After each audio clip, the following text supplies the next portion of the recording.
Hai semuanya. Seringkali kita mendengar orang berbicara tentang pentingnya mengendalikan diri atau bagaimana kita harus menahan emosi agar tidak meledak. Konsep-konsep ini yang secara sekilas tampak serupa sebenarnya memiliki perbedaan mendasar yang sangat penting untuk dipahami. Banyak orang sering keliru menganggap penguasaan diri sama dengan penekanan emosi, padahal keduanya adalah hal yang sangat berbeda, bahkan bisa jadi berlawanan dalam praktiknya. Memahami perbedaan ini tidak hanya membantu kita dalam mengelola perasaan, tapi juga dalam membangun hubungan yang lebih sehat dan menjalani kehidupan yang lebih seimbang. Mari kita selami lebih dalam untuk mengungkap perbedaan esensial antara kedua konsep ini. Bayangkan sebuah situasi di mana seseorang merasa sangat marah. Jika orang tersebut memilih untuk menekan emosinya, dia mungkin akan berusaha sekuat tenaga untuk tidak menunjukkan kemarahannya sama sekali. Dia akan memaksakan senyum, berbicara dengan nada datar, atau bahkan mengalihkan perbicaraan seolah-olah tidak ada yang terjadi. Di dalam dirinya, amarah itu mungkin masih bergejolak, bahkan bisa jadi semakin membesar. Penekanan emosi ini seringkali terasa seperti membangun dinding di sekitar perasaan kita, menyimpannya rapat-rapat agar tidak terlihat oleh orang lain atau bahkan oleh diri sendiri. Ini adalah tindakan reaktif yang dilakukan sebagai respons terhadap suatu emosi yang muncul dengan tujuan utama untuk menyembunyikan atau menghilangkan emosi tersebut dari pandangan. Seringkali, penekanan ini tidak menyelesaikan masalah akar penyebab emosi tersebut, justru bisa memperparah keadaan. Emosi yang ditekan tidak akan hilang begitu saja. Ia akan tetap ada, menumpuk, dan mencari jalan keluar lain yang mungkin tidak sehat seperti sakit fisik, kecemasan, atau ledakan amarah yang tidak terduga di kemudian hari. Ini seperti menahan bola pantai di bawah air. Semakin keras kita menekannya, semakin kuat tekanan yang akan melepaskannya nanti. Jadi, penekanan emosi lebih condong kepada tindakan defensif, sebuah mekanisme pertahanan diri yang sebenarnya kurang efektif dalam jangka panjang. Di sisi lain, penguasaan diri adalah pendekatan yang jauh lebih holistik dan proaktif. Ketika seseorang memiliki penguasaan diri dalam menghadapi kemarahan, dia tidak akan serta-merta menyembunyikan atau menekan perasaannya. Sebaliknya, dia akan mengakui bahwa dirinya sedang marah. Dia akan merasakan gejolak emosi itu, mungkin menyadari detak jantung yang lebih cepat atau napas yang memburu. Namun dia tidak akan membiarkan emosi itu mengendalikan tindakannya. Penguasaan diri melibatkan kemampuan untuk memproses emosi tersebut, memahami dari mana asalnya, dan kemudian memutuskan bagaimana meresponsnya dengan cara yang konstruktif. Ini bukan tentang menekan, melainkan tentang mengelola. Seseorang yang memiliki penguasaan diri akan memilih untuk tidak mengucapkan kata-kata kasar yang mungkin disesalinya nanti. Tidak melakukan tindakan impulsif yang merugikan, atau tidak membiarkan emosi itu membutakan penilaiannya. Dia mungkin akan menarik diri sejenak untuk menenangkan diri, atau mungkin mengungkapkan perasaannya dengan tenang dan tegas tanpa harus berteriak atau menyerang. Intinya, penguasaan diri adalah tentang memiliki kendali atas respons kita terhadap emosi, bukan kendali atas emosi itu sendiri.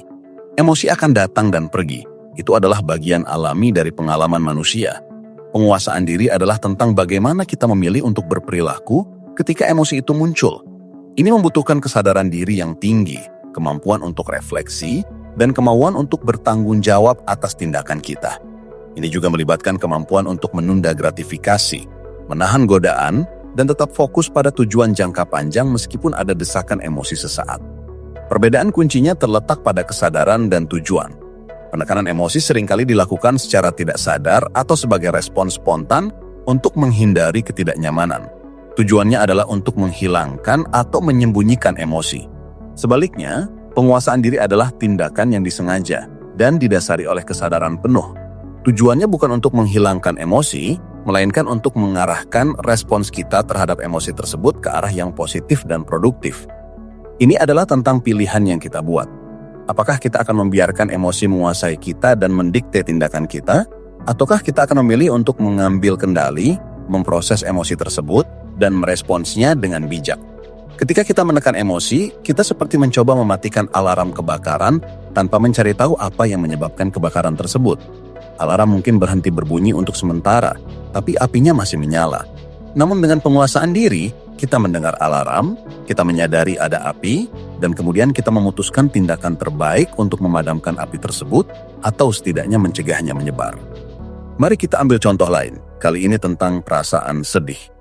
Jika seseorang mengalami kehilangan dan memilih untuk menekan kesedihannya, dia mungkin akan berpura-pura baik-baik saja, menghindari pembicaraan tentang apa yang terjadi, atau bahkan mencari pengalihan ekstrim agar tidak merasakan kesedihan itu.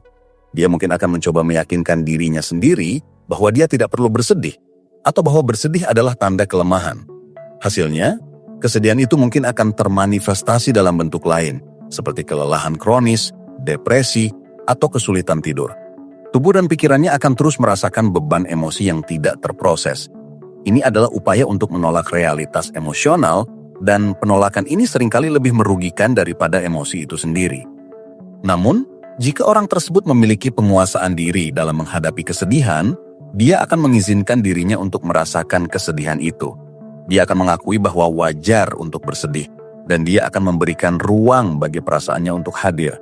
Ini mungkin berarti menangis, berbicara dengan orang yang dipercayai, atau menulis jurnal. Yang membedakan adalah dia tidak akan membiarkan kesedihan itu melumpuhkannya atau membuatnya membuat keputusan yang buruk. Dia tidak akan membiarkan kesedihan itu menjadi alasan untuk mengabaikan tanggung jawabnya atau merugikan dirinya sendiri. Sebaliknya, dia akan menggunakan kesedihan itu sebagai kesempatan untuk merenung, memproses, dan pada akhirnya tumbuh. Dia mungkin akan memutuskan untuk mencari dukungan profesional jika kesedihan itu terlalu berat, atau mencari cara sehat untuk mengekspresikannya, seperti melalui arti atau musik. Ini adalah tentang membiarkan diri merasakan emosi, tapi tidak membiarkan emosi itu mengendalikan seluruh keberadaan kita.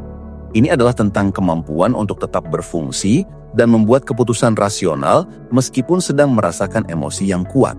Penting juga untuk dicatat bahwa penekanan emosi seringkali didorong oleh ketakutan.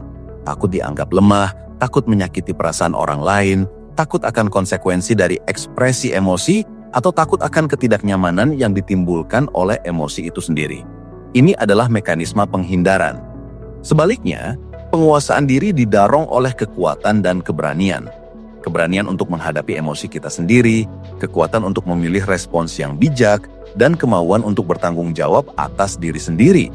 Penguasaan diri tidak berarti kita tidak pernah merasakan emosi negatif. Itu berarti kita tidak membiarkan emosi tersebut mendikte perilaku kita.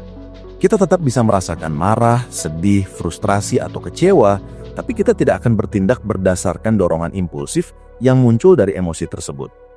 Dalam konteks sosial, perbedaan ini menjadi semakin nyata.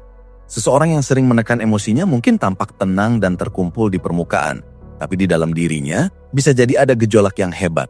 Ini bisa mengarah kepada kurangnya autentisitas dalam hubungan, karena orang lain tidak pernah melihat dirinya yang sebenarnya.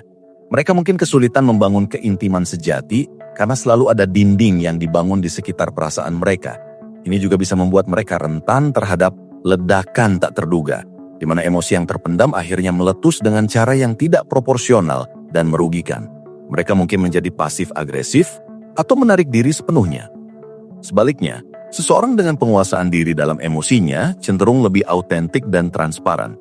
Mereka mampu mengekspresikan diri dengan jujur, tanpa harus meledak-ledak. Mereka bisa mengatakan, saya merasa marah dengan situasi ini, mari kita bicarakan, daripada berteriak atau mendiamkan. Ini memungkinkan komunikasi yang lebih sehat dan membangun keterpercayaan dalam hubungan. Orang lain akan merasa lebih nyaman berada di sekitar mereka, karena mereka tahu apa yang diharapkan. Tidak ada ledakan emosi yang tersembunyi. Penguasaan diri juga berarti kemampuan untuk menunda reaksi, berpikir sebelum berbicara, dan mempertimbangkan konsekuensi dari tindakan kita. Ini sangat penting dalam menyelesaikan konflik atau membuat keputusan penting. Mengembangkan penguasaan diri bukanlah proses yang mudah atau instan. Ini membutuhkan latihan dan kesadaran yang terus-menerus. Beberapa langkah praktis untuk mengembangkannya meliputi: pertama, mengidentifikasi dan mengakui emosi kita. Berhenti sejenak dan tanyakan pada diri sendiri, apa yang sebenarnya saya rasakan saat ini? Kedua, memahami pemicu emosi tersebut. Apa yang menyebabkan saya merasa ini? Ketiga, memberi diri waktu untuk merespons. Jangan langsung bertindak. Ambil napas dalam-dalam, hitung sampai 10, atau tinggalkan situasi sejenak jika memungkinkan. Keempat, memilih respons yang konstruktif. Pikirkan apa hasil terbaik yang ingin Anda capai, dan bagaimana cara Anda dapat mencapainya dengan cara yang sehat. Ini mungkin berarti berbicara dengan tenang, mencari solusi, atau bahkan memutuskan untuk melepaskan dan menerima. Kelima, refleksi. Setelah situasi berlalu, luangkan waktu untuk memikirkan bagaimana Anda mengelola emosi Anda. Apa yang berhasil? Apa yang bisa diperbaiki? Penekanan emosi mungkin terasa seperti solusi cepat untuk menghindari ketidaknyamanan sesaat. Tapi dalam jangka panjang, itu adalah strategi yang tidak sehat dan tidak efektif. Itu bisa merusak kesehatan mental, fisik, dan hubungan kita. Penguasaan diri di sisi lain adalah keterampilan hidup yang esensial.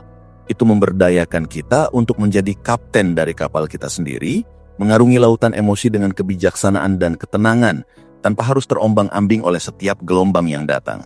Ini adalah tentang kebebasan sejati, kebebasan untuk memilih bagaimana kita merespons, alih-alih menjadi budak dari perasaan kita sendiri. Dengan memahami dan menerapkan penguasaan diri, kita tidak hanya meningkatkan kualitas hidup kita sendiri, tapi juga memberikan dampak positif pada orang-orang di sekitar kita. Ini adalah investasi jangka panjang untuk kesejahteraan emosional yang tak ternilai harganya.